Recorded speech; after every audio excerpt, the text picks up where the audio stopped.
Porque a veces hablamos, ¿verdad?, de cómo es, pero ¿cuál es la voluntad? ¿Verdad? Entonces vamos a estudiar este tema de cuál es la voluntad de Dios. Y vamos a partir del versículo de Romanos, capítulo 12, verso 2. Romanos 12, verso 2, que es el que todo el mundo conocemos, ¿verdad? Dice así la palabra del Señor: no os conforméis a este siglo, sino transformaos por medio de la renovación de vuestro entendimiento, para que comprobéis cuál es la buena voluntad de Dios, agradable y perfecta, ¿verdad? Pero aquí nos habla, ¿verdad?, de las características de la voluntad de Dios. Pero vamos a ver cuál es la voluntad de Dios, ¿verdad? Viene a todo lo largo de la Biblia, pero vamos a ver algunos versículos, ¿verdad?, para conocer la voluntad de Dios. Vamos al Evangelio de San Juan, capítulo 6. Evangelio de San Juan, capítulo 6, verso 38. Juan 6, 38, y está hablando el Señor Jesucristo, y Él dice: porque he descendido del cielo no para hacer mi voluntad, sino la voluntad del que me envió. Entonces aquí empezamos a entender que la voluntad de Dios tiene un propósito, tiene un plan, ¿verdad? Y que ese propósito, ese plan, únicamente su Hijo Jesucristo podía llevarlo a cabo. ¿Sí? O sea, vemos que la voluntad de Dios no cualquiera la podía haber cumplido, sino únicamente su Hijo, Jesucristo. ¿Por qué? Porque Él conoce el corazón del Padre, Él conoce, ¿verdad?, los propósitos ocultos que tenía el Padre para con la humanidad, ¿verdad?, y los entendía perfectamente. Entonces, nadie conocía a tal perfección la voluntad del Padre más que el Hijo. Por eso el Padre tuvo que haber enviado a su Hijo, porque era el que entendía al 100% los designios de su voluntad, ¿verdad? Y su voluntad eran sus deseos, ¿verdad?, eran sus ordenamientos para con la humanidad, ¿verdad? ¿Podía haber mandado ángeles? No, porque no conocen el corazón del Padre, ¿verdad? ¿Podía haber mandado a alguno de los apóstoles? Tampoco, sino tenía que haber sido específicamente su Hijo, porque el corazón del Padre era el mismo corazón del Hijo, y el mismo Espíritu del Padre estaba en su Hijo. Entonces no había un conducto mejor para que se cumpliera la voluntad del Padre para con la humanidad que su propio Hijo Jesucristo. Vamos a Mateo 6. Mateo 6, verso 10.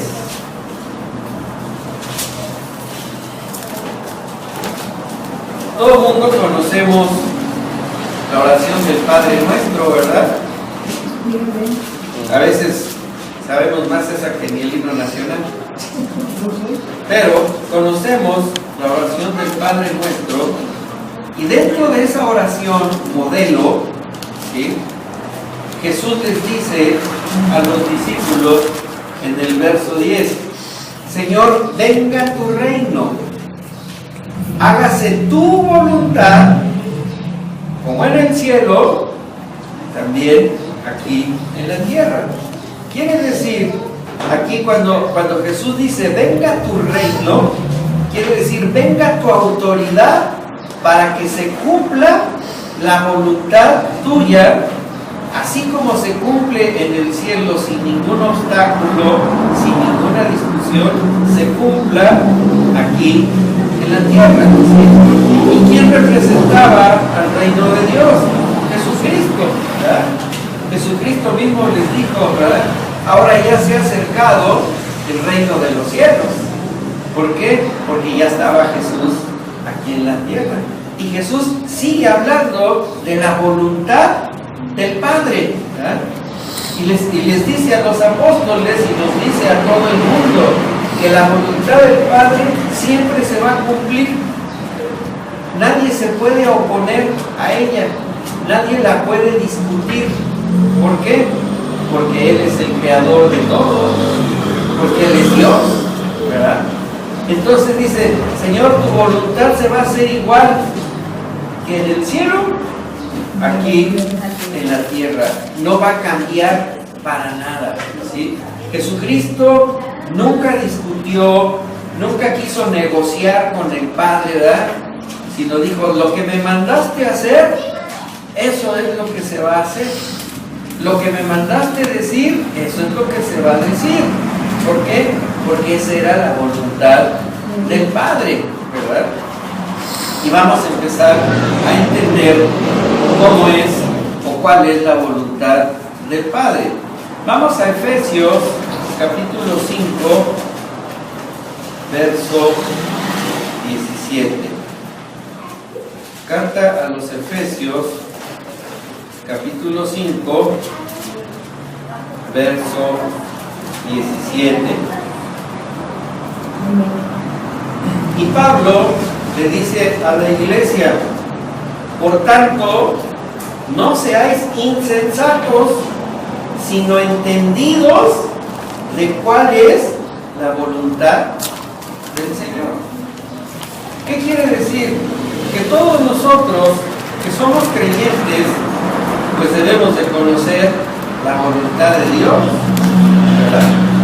La voluntad de Dios para nuestra vida, para la ciudad, para la sociedad, para la familia. Debemos entender, aquí donde dice no sean insensatos, quiere decir no sean ignorantes de cuál es la voluntad de Dios, ¿verdad?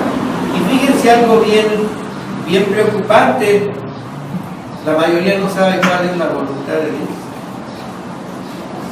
¿Sí? Y hay muchas características de la voluntad del Padre, ¿verdad?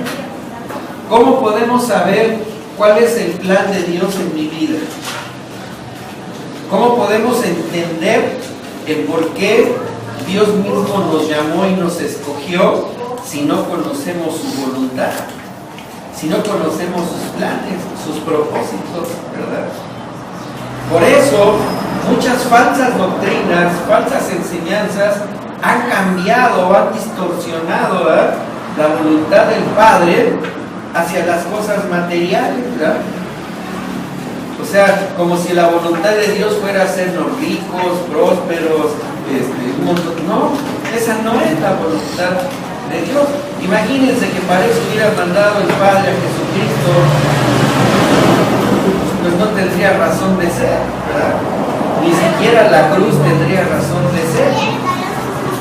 Entonces, por eso aquí Pablo le dice a la iglesia, no sean ignorantes, busquen cuál es la voluntad de Dios y van a entender entonces el por qué vivimos lo que vivimos cada uno.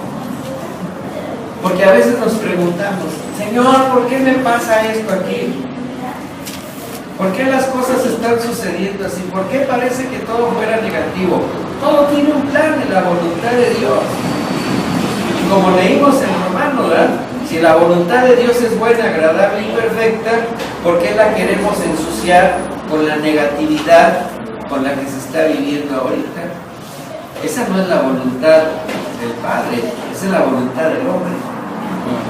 Si el hombre obedeciera a Dios, ¿sí?, no habría tanta maldad. Entonces la culpa no es de Dios, es la desobediencia de nosotros, es la rebeldía de nosotros, ¿verdad? Entonces, conociendo la voluntad de Dios, entendemos el porqué de todas las cosas que están sucediendo. Entendemos nuestro porqué.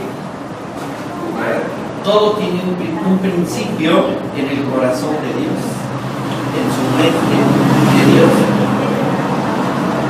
Vamos a 1 de Tesalonicenses, capítulo 4, verso 3. Vamos a empezar a ver la voluntad de Dios, ¿sí? Dice, pues la voluntad de Dios es vuestra santificación. Entonces, un propósito de la voluntad de Dios es que seamos santos, ¿sí? No que tengamos una aureola en la cabeza y nos elevemos, ¿verdad? No, sino que seamos apartados para el servicio de Dios. Esa es la santificación, alejados del pecado para el servicio a Dios. Entonces fíjense cómo ya entendemos un propósito, ¿sí? Dice, la voluntad de Dios es vuestra santificación. ¿Cómo podemos ser santificados? ¿Con sacrificios? ¿Con promesas? ¿Con mandas? No, con obediencia, con el conocimiento de la palabra, que es lo que nos transforma. Ahora, la santificación es el cambio de vivir una vida llena de pecado hacia una vida llena de corrección para el servicio a Dios. Cuando vivíamos en el pecado, ¿a quién le servíamos? Pues a Satanás, porque él es el padre de pecado, ¿verdad? Por eso andábamos en las tomadas, en las jugadas, con mujeres, con un montón de cosas, ¿verdad? ¿Por qué? Porque estábamos sirviendo, ¿sí?, al que tenía control de nuestra vida. Por eso dice, el que hace pecado, esclavo es del pecado. Entonces, la voluntad de Dios es que hagamos ese cambio, ¿sí?, de salir de la vida del pecado a entrar a una vida de santificación. Y no que seas un ermitaño o un monje, te metas en una cueva, no, sino que vivas correctamente, desechando lo malo y aprendiendo a hacer lo bueno. ¿Para qué? Para que la transformación empiece con nosotros, ¿verdad? ¿Cómo queremos que las cosas cambien si nosotros no cambiamos? ¿Verdad? ¿Cómo queremos que nuestra familia o nuestro negocio o nuestra nación cambie si no cambiamos? ¿Verdad? Si no tenemos una actitud contraria a lo que hacíamos antes, ¿verdad? Entonces la santificación es ese propósito que Dios tiene con la gente, ¿sí? ¿Para qué? Para que vivamos bien, pero también estemos en el camino al cielo y le sirvamos a Dios, ¿verdad? Vamos a Filipenses capítulo 2.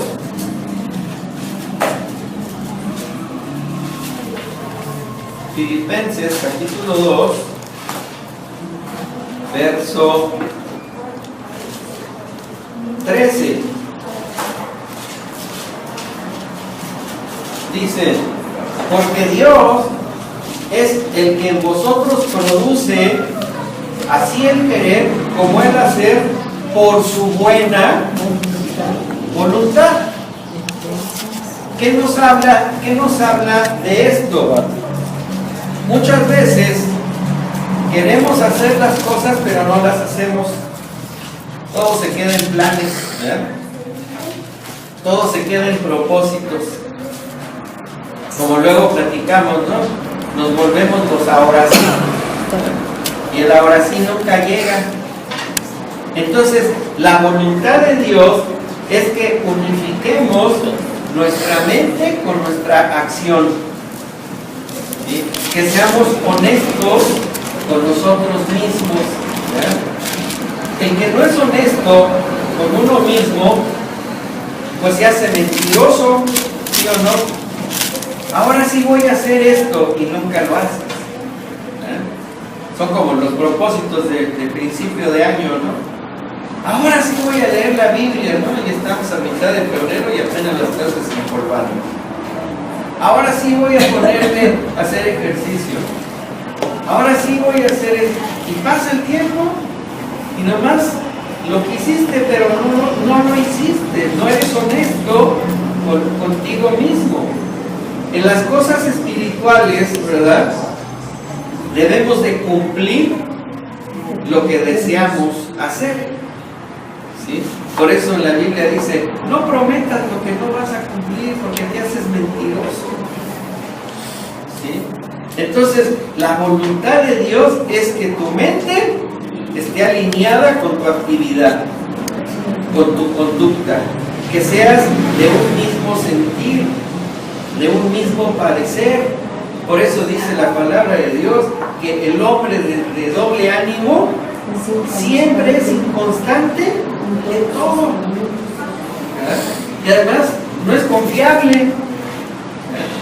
Son de los que dicen, no, pues es que este dice y dice y dice, pero nunca hace nada, ¿verdad? ¿Conocen gente así? Aquí no hay ninguno de esos, ¿verdad? Gloria a Dios. Bueno, entonces, la voluntad de Dios es que seamos íntegros, honestos. ¿Eso qué significa? Transformados, valientes, decididos, ¿verdad? Esa es la voluntad de Dios, que nuestra vida cambie y sea recta. Entonces ya vimos, quiere que seamos santificados, pero también quiere que seamos honestos, que seamos verdaderos, ¿verdad? Que nuestro sí sea sí y que nuestro no sea no, porque todo lo que sea diferente de esto proviene de mal, de la Biblia. Es mejor no prometer y hacer, ¿sí o no? Eso es lo mejor, ¿verdad? Porque muchas veces, ¿verdad?, nuestros propósitos son nuestros propios engaños. ¿Y quién nos va a juzgar de esa mentira? Nosotros mismos. ¿Nunca se han sentido mal cuando han prometido algo y no lo cumplen? ¿No? Sí. Claro que sí, yo sí. ¿Qué dices? ¿Para qué me metí en esto si no lo voy a hacer? No tengo disposición para hacerlo. Y siempre le echamos la culpa al tiempo, ¿no? Es que no tengo tiempo, tengo tantas cosas tan importantes que hacer que lo que realmente vale la pena lo dejo por fuera. Y aquí la palabra de Dios dice, no, la buena voluntad de Dios es que lo que pienses hacer realmente lo hagas y que seas una persona confiable, leal, verdadera, ¿verdad? Vamos a otra vez a Primera de Tesalonicenses, capítulo 5, verso 18. ¿Ven?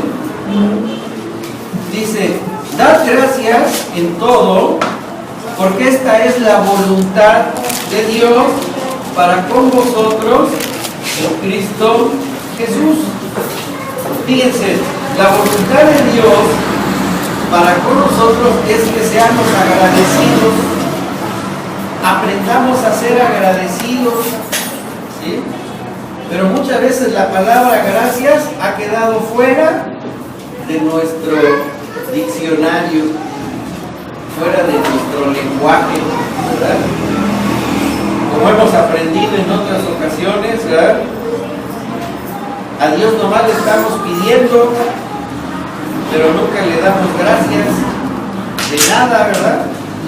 Ni del alimento, ni de que nos despertamos, ni de que tenemos ropa, ni de que tenemos trabajo. Antes siempre andamos reclamando, ¿no? Ay, Señor, este trabajo ya me tiene hasta acá. Ay, ya me cae gorda mi casa. Ay, el barrio ya no lo aguanto. Ay, la familia ya no la aguanto. Y siempre estamos renegando de lo que Dios nos da, como si realmente mereciéramos otra cosa, ¿sí? Si no somos fieles en lo poco que nos da, imagínense, ¿verdad? Entonces dice que la voluntad de Dios es que aprendamos a tener gratitud por todo. Por todo. ¿Sí? ¿Por qué? Porque la palabra de Dios nos dice que para los que creemos todas las cosas son para bien, hasta las que no nos agradan, hasta las que nos duelen, hasta las que son difíciles para nosotros. Hay un plan de Dios para eso. ¿Ustedes creen que, por ejemplo, para mi esposa y para mí fue muy agradable saber que teníamos cáncer? Y todo tenía un propósito, ¿verdad? Que nos acercáramos a Dios. ¿Para qué? Para estar en gratitud por Dios. ¿Y cuál es la mayor gratitud para con Dios? El servirle, el obedecerle, ¿verdad? El nunca quejarnos de lo que tenemos, porque hay otros que están peores que tú, que a lo mejor viven hasta más felices que tú, por menos de lo que tú tienes. Entonces nosotros, ¿verdad?, debemos de decir: Señor, gracias, hasta por el error que cometí. Gracias, Señor, porque ya aprendí. Porque yo me hice sabio en mi propia opinión, y por alejarme de ti me fui al agujero, me metí en esta broncota. Pero gracias, Padre, porque tú me vas a sacar, tú me vas a enseñar, tú me vas a guiar, ¿verdad? Y la gratitud, hermanos, saben que tiene una consecuencia bien hermosa que se llama sabiduría. El que es sabio agradece por todo, porque entiende que todo lo que tenemos y somos no es porque nosotros lo merezcamos, sino que por gracia lo hemos recibido. Dice: nada tenemos que no se haya recibido del cielo. Nada. Hasta la gripa, la tos, la gastritis, todo eso lo recibimos del cielo. ¿Saben por qué? Porque son las consecuencias de nuestro descuido. ¿Sí? Decir: Señor, gracias, ya entendí. Tengo que cuidar, tengo que estar más atento a mí, tengo que cuidar más mi familia, tengo que cuidar más mi negocio, tengo que cuidar más mi relación contigo. Gracias por lo que estoy viviendo. Gracias por la oportunidad de aprender cada día, ¿verdad? Gracias por el alimento que me das, por la casa, mi vestido, mi familia. Gracias por todo, porque esa es la voluntad de Dios, que el cristiano sea agradecido de todo, ¿verdad? Vamos al libro de Efesios,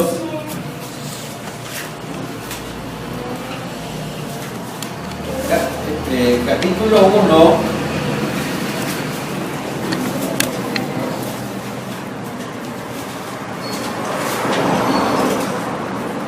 verso 5. Habla de por qué fuimos escogidos por Dios. Dice: en amor, habiéndonos predestinado para ser adoptados hijos suyos por medio de Jesucristo, según el puro afecto de su voluntad. Entonces, otro propósito de la voluntad de Dios es que seamos hijos de Dios. Amén. Fíjense cómo la voluntad de Dios es que ya no andemos descarriados en el mundo, sino que su voluntad es que lo conozcamos, ¿sí?, para que pudiéramos ser adoptados por Dios, ¿sí?, herederos y coherederos en Cristo, ¿sí?, y poder decir que somos hijos de Dios. Entonces, la voluntad de Dios es que seamos parte de la familia de Dios. ¿Cuántos dicen amén?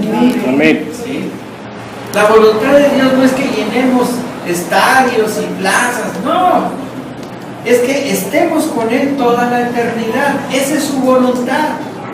Y tan es su voluntad que para eso mandó a su Hijo Jesucristo a morir en esa cruz, para que toda la suciedad, todo el pecado, toda la maldad, todo lo que nos separaba de Dios fuera quitado por Cristo Jesús y pudiéramos ser adoptados como hijos de Dios, porque esa es su voluntad, ¿sí? Imagínense que dijera, pues la voluntad de Dios es de que seamos salvos, pero no pertenecemos a su familia. Como que nomás seríamos invitados así al reino, ¿no? Dices, no. Cuando yo soy adoptado, ¿sí? Mi Padre me da la misma herencia que a Jesucristo. ¿Y cuál va a ser nuestra herencia en Cristo? Que en el tiempo de nuestra resurrección seamos glorificados para estar en su presencia. ¿Qué otra religión te da eso? ¿Qué otra deidad te promete eso? Ninguna. En muchas religiones, ¿verdad?, son los hijos de Krishna, los hijos de no sé quién, los hijos de no sé cuál, pero nunca van a entrar al cielo. ¿Por qué? Porque en el cielo hay un solo Dios. Allá no hay santos, no hay dioses, no hay vírgenes, no hay nada. Hay hijos de Dios. Amén. Y únicamente aquellos que por su voluntad se nos fue dada la predestinación, sabiendo que nuestro corazón iba a estar abierto a recibir al Padre. Así es, amén. Y es bien triste que muchos renuncian o no aceptan a eso por descuidar su relación con Dios, por no conocer la voluntad de Dios. Y con esto estamos viendo, ¿verdad?, que su voluntad es buena, es agradable y es perfecta. ¿Verdad?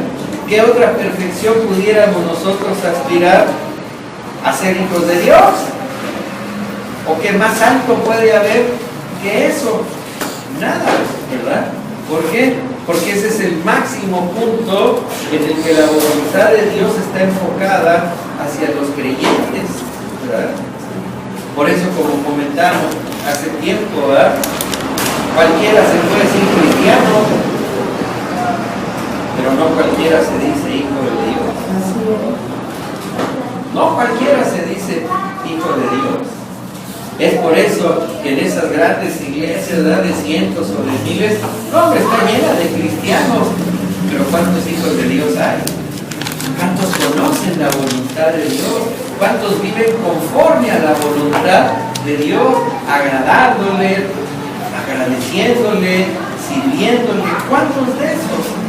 Pero no para reconocimiento propio, sino para reconocimiento del Rey, ¿verdad? Fíjense cómo el hombre ha metido el egoísmo, la vanidad, la altivez aún dentro de las iglesias cristianas. Yo quiero ser líder. ¿Líder de qué? No, pues es que yo quiero que me reconozcan. ¿Verdad? Y hay estudios de liderazgo y de no sé qué. ¿Y por qué no hay estudios de siervo? ¿Cuántas veces Jesucristo se nombró líder? Ni una sola vez. Al contrario, Él siempre estaba sirviendo, ¿verdad? Él no dormía por servir a los enfermos, ¿verdad? Andaba lavando los pies de los discípulos, servía a la mesa. Amén, amén. Siempre estuvo sirviendo. Él nunca se dijo líder, ¿verdad? Y cuando aquellos dos apóstoles dijeron, ¿verdad?, mamá, ve, dile al maestro que si nos da chance de estar uno a la derecha y otro a la izquierda, le digo, ustedes están mal, no han entendido, ¿verdad? El que quiera ser mayor tiene que ser el último. Entonces, fíjense cómo en la iglesia se ha perdido el sentido de la santidad, porque la santidad es servicio, ¿verdad? Que te reconozcan por lo que sirves, no por el grado que tengas, ¿no? O sea, no es el ejército, no es una empresa, es el cuerpo de Cristo, ¿verdad? Y como cuerpo, aun cuando somos muchos y diferentes miembros, todos somos parte de un solo cuerpo, que es Jesucristo. ¿O no? Amén. Entonces, nosotros debemos de aprender, ¿verdad?, que por el puro afecto de su voluntad somos hijos. Y el hijo siempre obedece al Padre. Amén. Sirve al Padre. Amén. Nunca lo anda cuestionando, ¿verdad? Entonces su voluntad es que seamos parte del reino de Dios y de la familia de Dios, ¿verdad? Jesucristo mismo decía: ustedes y yo somos hermanos, ¿sí? Somos hermanos, ¿verdad? Y la misma herencia que Dios le va a dar a mí, se la va a dar a todos ustedes. ¿Por qué? Porque todos somos parte de una familia. Pero como a veces dentro de la propia iglesia hay distinciones, ¿verdad? No te juntes con aquellos, pero los que no somos no caminamos en el mismo río. Es que aquellos aplauden, aquellos se tiran, aquellos usan velo, aquellos no comen carne. Y dices, ¿y eso nos va a separar? ¿Es que no somos todos hijos de Dios? Y ahí te das cuenta que dices, no todos somos hijos de Dios. Porque algunos nada más ven de lo suyo propio, no ven de todo lo que Dios ha puesto alrededor de su iglesia. Entonces su voluntad también es que seamos parte de su familia, que seamos parte de Él, ¿verdad? Así como Cristo decía, el Padre y yo uno somos. Entonces nosotros tenemos que ser uno en Cristo. Y si somos uno en Cristo, tenemos un solo Padre. Es Dios. Es un solo Padre, ¿verdad? Pero bueno, esos son los misterios que Dios nos revela a los creyentes, ¿verdad? Ya los que quieran ser adoptados por otra cosa, pues ahí es su rollo, ¿verdad? En Efesios 1, del 8 al 10, dice, hablando de Jesucristo, que hizo sobreabundar para con nosotros en toda sabiduría e inteligencia, dándonos a conocer el misterio de su voluntad, según su beneplácito, según su gusto, el cual se había propuesto en sí mismo de reunir todas las cosas en Cristo en la dispensación del cumplimiento de los tiempos, así las que están en los cielos como las que están en la tierra. La voluntad de Dios es mostrarnos y revelarnos los misterios del reino de Dios. Por ejemplo, lo que habíamos estudiado, ¿verdad? El Espíritu Santo. ¿Cuánta gente quiere explicar el Espíritu Santo? Nunca lo va a lograr. Porque ¿quién conoce al Espíritu de Dios en su profundidad? Pues nadie, hasta que estemos ahí en su presencia, ¿no? Podemos conocer sus características, podemos conocer sus planes y todo, pero no podemos conocer su mente, ¿verdad? No podemos conocer lo íntimo hasta que estemos en el cielo. Nosotros entendemos la Trinidad, entendemos el sacrificio de la cruz, entendemos la salvación de los gentiles y de los judíos, ¿verdad? Y todos esos misterios Dios nos los ha revelado porque ese fue el beneplácito de su voluntad. Porque el Padre le revela a los hijos todo, ¿sí o no? El Padre no tiene nada de qué avergonzarse que nos pueda ocultar, como a veces nosotros sí tenemos cosas de qué avergonzarnos y que no les decimos a nuestros hijos, precisamente, ¿verdad?, por lo vergonzoso. Y el Padre no se avergüenza de nada y nos muestra, ¿verdad?, grandes misterios, nos muestra grandes cosas ocultas, grandes tesoros. ¿Por qué? Porque nos trata como a sus hijos. ¿Y cómo nos la revela? Pues por medio de la palabra de Dios, por medio de la oración, por medio de la revelación de nuestra relación con el Espíritu Santo.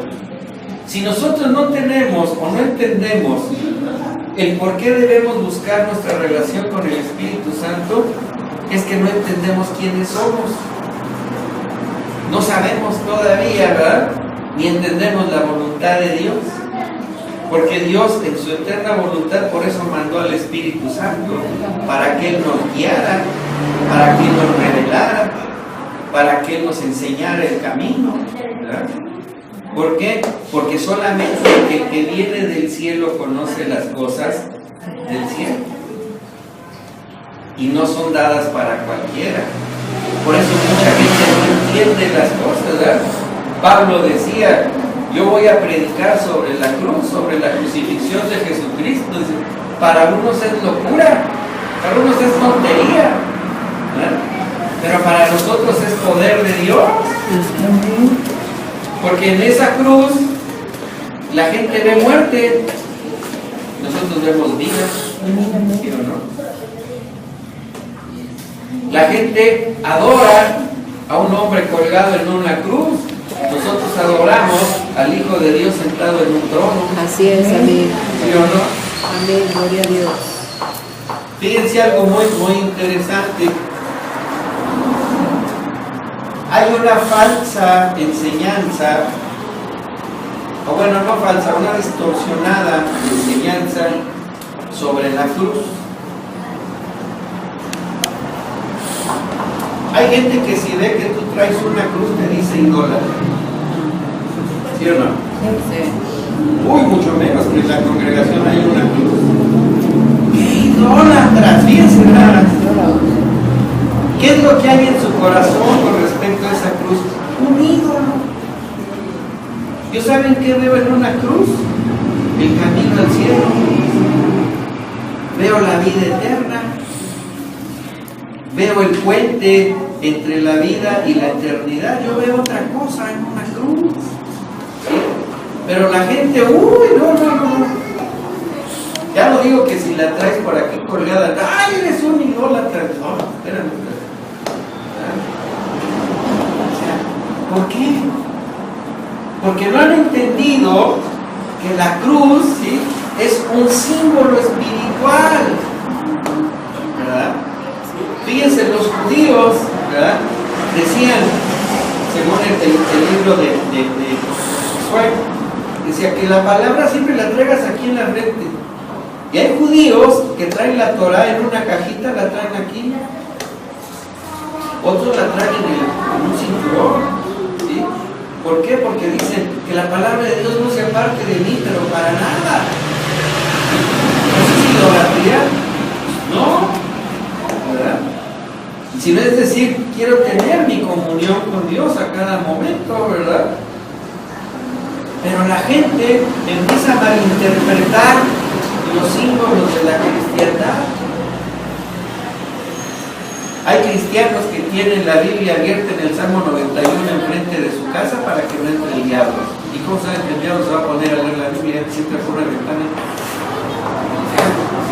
Y si no metas hechicería cristiana en tu casa, ¿no? Nunca leen la Biblia, pero quieren que el diablo lea la Biblia ahí en su casa, no para que no entre. Por favor. Dices, no, los misterios de Dios que me da, los entendemos por la revelación del Espíritu Santo. ¿Por qué? Porque somos hijos del Dios Altísimo y es el que en su buena voluntad nos muestra todo. ¿Verdad? Nos muestra todo. Decía Pablo, ¿verdad? Ay de mí si no predico el Evangelio, me es necesidad hablar del Evangelio, ¿verdad? ¿Por qué? Porque dice que el Evangelio es poder de Dios para salvación para aquellos que creen, ¿sí o no? Si yo creo que Jesús es el Hijo de Dios, ¿por qué tengo que andar buscando otras cosas? ¿Cuántos murieron por ti en la cruz? ¿Cuántos aguantaron los latigazos, los golpes, todo eso por causa de nuestros pecados? Nada más ser. Pero nosotros lo entendemos, ¿verdad? Y mucha gente dice, no, pero si fuera hijo de Dios, mira cómo le fue. ¿Por qué Dios no lo salvó? ¿Por qué Dios permitió? Y empiezan a sacar sus propias conclusiones y dicen, ¿sabes qué? Es que esto se discierne espiritualmente, ¿verdad? Necesitas conocer muchas cosas para poder entender, ¿sí?, los planes, propósitos y la voluntad de Dios para que las cosas sucedieran. El por qué estamos sentados aquí oyendo esta palabra, porque es la voluntad de Dios, ¿sí? Algunos para convencernos, a otros para refrescarnos, y a otros para confirmarnos. ¿Sí o no? Ese es el plan de Dios. Que en su conocimiento seamos cambiados, seamos transformados, ¿verdad? Vamos al libro de Santiago 1:18.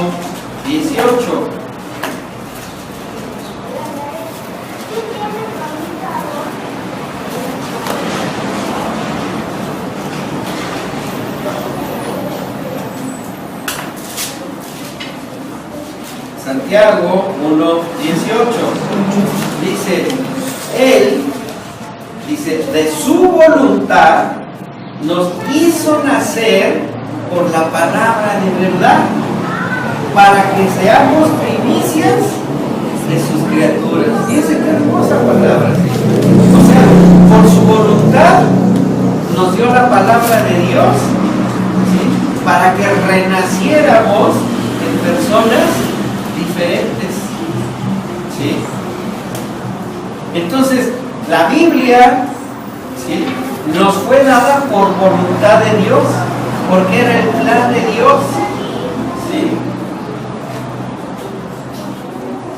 En otras creencias, ¿verdad?, se han inventado un montón de libros que salen de la imaginación del hombre, que lo único que hacen es meterle fantasías a la gente, ¿verdad?, y tenerlas cautivas en aquello que les agrada oír o que les agrada pensar que va a suceder. Por ejemplo, ¿verdad?, los musulmanes dicen que cuando matan a un impío no creyente, en el cielo van a tener 7 vírgenes a su servicio. O sea, dices, a ver, ¿va a haber sexo en el cielo? ¿O cómo va a estar el asunto? Pues no, ¿verdad? Pero qué padre para los hombres musulmanes. Dicen, no, pues si no las tengo aquí, allá sí, ¿verdad? Entonces, esa palabra que ellos tienen no viene de Dios.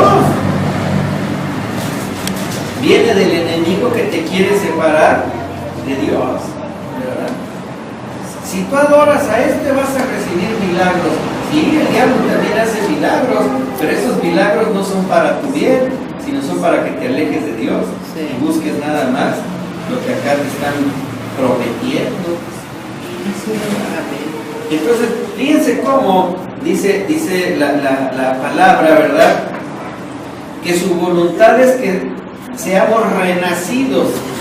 Pero renacidos quiere decir que muramos a nuestros pensamientos, a nuestras costumbres, a nuestras tradiciones del pasado, que no nos sirven de nada, y que ahora entendamos la palabra de vida, ¿sí? Cuando la gente se empezó a alejar de Jesucristo, cuando Él hablaba, ¿verdad?, del sacrificio de su carne y de su sangre, que les dijo, al que no coma mi carne y no beba mi sangre, no verá el reino de Dios, no será salvo. Y dijeron, ¡ay, qué dura palabra es esta! ¿Quién va a comer su carne? No, ¿qué les dijo Jesús a sus apóstoles? ¿Ustedes también se van a ir? Y dijo Pedro, ¿a dónde iremos, Señor? Solamente tú tienes palabras de vida. Porque ellos sí entendieron lo que estaba hablando Jesucristo. Entonces nosotros tenemos la palabra de vida. Aquí está. Aquí está. Esta es la palabra que nos da vida. Es la palabra que nos da da consuelo, es la palabra que nos da alivio, es la que nos da fortaleza. ¿Verdad? ¿Por qué? Porque todo lo que Dios habla es bueno, agradable y perfecto si lo vivimos o no. Porque ¿de qué te sirve tenerla si no la lees? O si la lees para que te dé sueño, o si la lees y no la entiendes, o si la lees y no la aplicas. ¿De qué te sirve? De nada.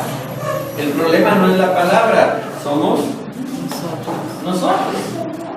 Entonces, fíjense cómo dice, Él de su voluntad, ¿sí?, nos hace nacer.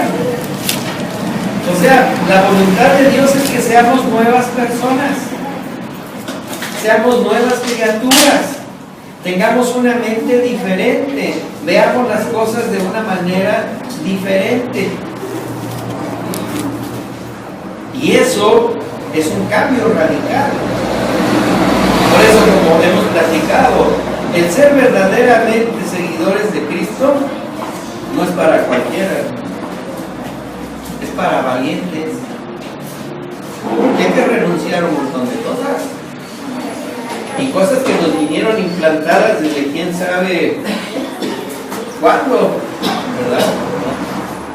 Entonces, el ser nacidos de nuevo es porque la voluntad de Dios nos muestra el cómo serlo.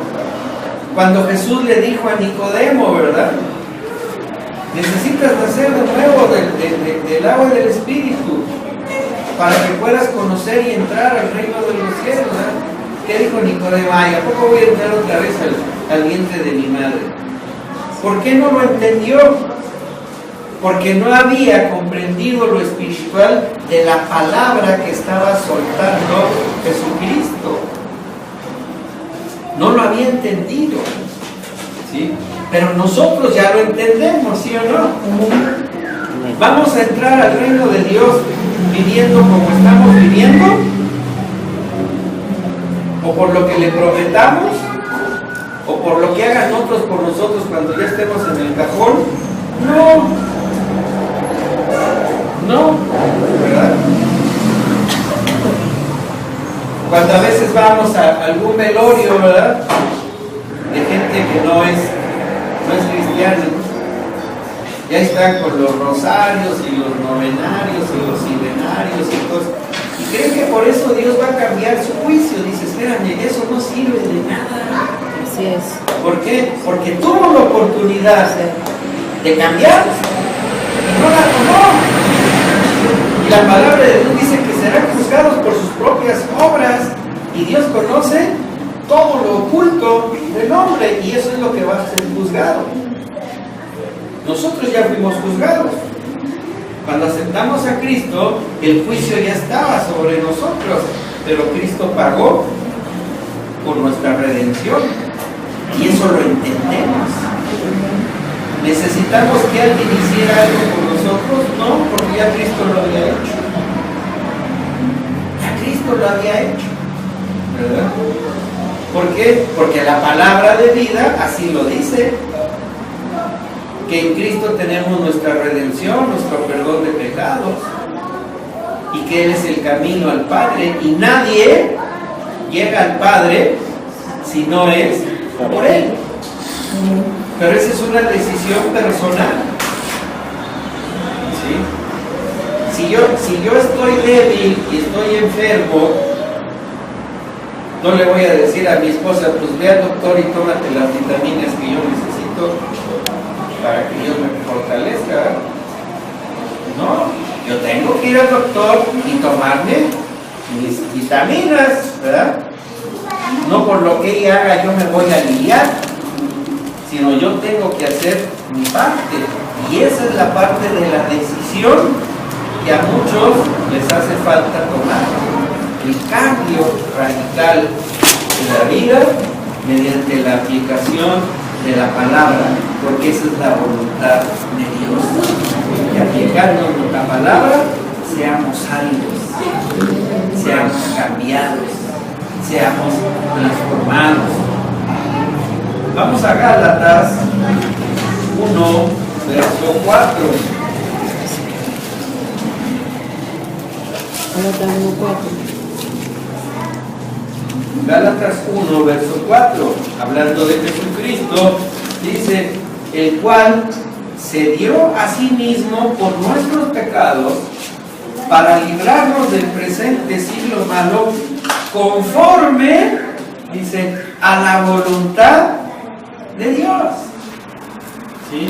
Entonces, la voluntad de Dios es que por el conocimiento del sacrificio de Cristo, nuestros pecados sean perdonados y podamos llegar al cielo, podamos vivir en su presencia. Entonces la voluntad de Dios es de que estemos con Él. ¿Cuántos dicen amén? Esa es la voluntad de Dios, que estemos con Él. Para eso mandó a Jesucristo. No mandó a Jesucristo establecer una iglesia, establecer una religión, no, mandó a Jesucristo para abrirnos el camino al cielo. ¿Por qué? Porque la voluntad de Dios es que estemos con Él la mayor cantidad de gente, pero no nos forza a nadie, nos da la opción. ¿Por qué? Porque en el principio el hombre pidió tener libre albedrío, pidió la capacidad de tomar sus propias decisiones y Dios se las concedió. Dijo, así quieres vivir, está bien, pero cuando te equivoques no me eches a mí la culpa. Son tus propias acciones. ¿Sí? La gente se pregunta, ¿verdad? ¿Por qué Dios permite tanta maldad en el hombre? Porque el hombre sí lo quiso. Si el hombre fuera obediente a la palabra de Dios, ¿existiría la maldad? No. Entonces son consecuencias de nuestras malas decisiones, de nuestra falta de conocimiento, de nuestra falta de sabiduría, ¿verdad? Cómo la Biblia se anticipó hace miles de años a lo que estamos viviendo, que decía, llegarán tiempos en donde a lo malo le dicen bueno y a lo bueno le dicen malo, ¿verdad? Ahorita el homosexualismo y el cristianismo es bueno, los abortos son buenos, ¿verdad? El robo es bueno. O sea, todas las cosas que la Biblia dice que están mal, el hombre dice, no, están bien. Hay que desechar a Dios porque somos más inteligentes que Él. ¿Verdad? Se preocupan, ¿verdad? Porque hay gente que está matando a las ballenas, está matando delfines, y los que matan niños en los hospitales, los que hacen abortos, los homosexuales que andan infectando un montón de gente de SIDA. Hay que cuidarlos, hay que cuidarlos. No podemos seguir viviendo engañados, echándole la culpa a Dios de todo lo malo que el hombre está viviendo. Si fuéramos inteligentes y sabios y honestos, la vida sería totalmente diferente. Pero mientras el hombre siga creyéndole al hombre, hay maldición en la vida, porque así lo establece la palabra de Dios. Maldito aquel que confía en el hombre. Así es. ¿Por qué? Porque el hombre siempre está en contra de Dios y siempre está inventando cosas, ¿verdad? El año, no me acuerdo si fue el año pasado o el antepasado, ¿verdad? Que se inventaron o se canonizaron, no sé cómo se puede decir, más de 10,000 santos y vírgenes en todo el mundo. ¿Y creen que eso sirve de algo? Pues sí, va a sacarles dinero y tenerlos bien atados, ¿verdad? El culto 100% mexicano a la muerte. En ningún lado se adora la muerte más que en México,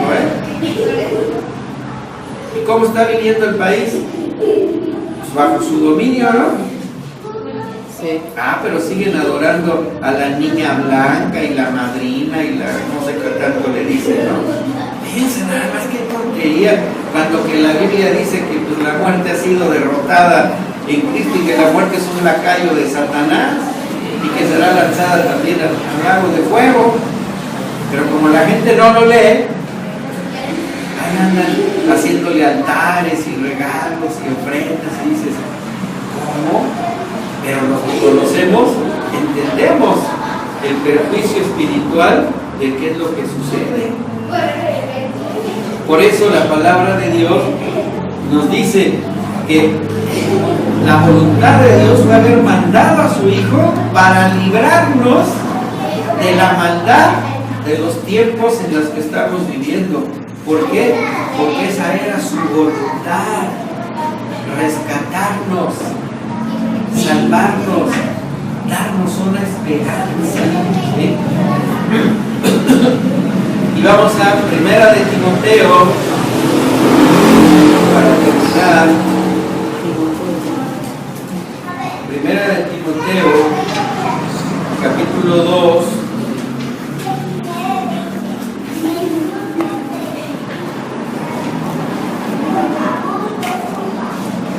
Versos 3 y 4. Primera Timoteo capítulo 2, versos 3 y 4. Sí.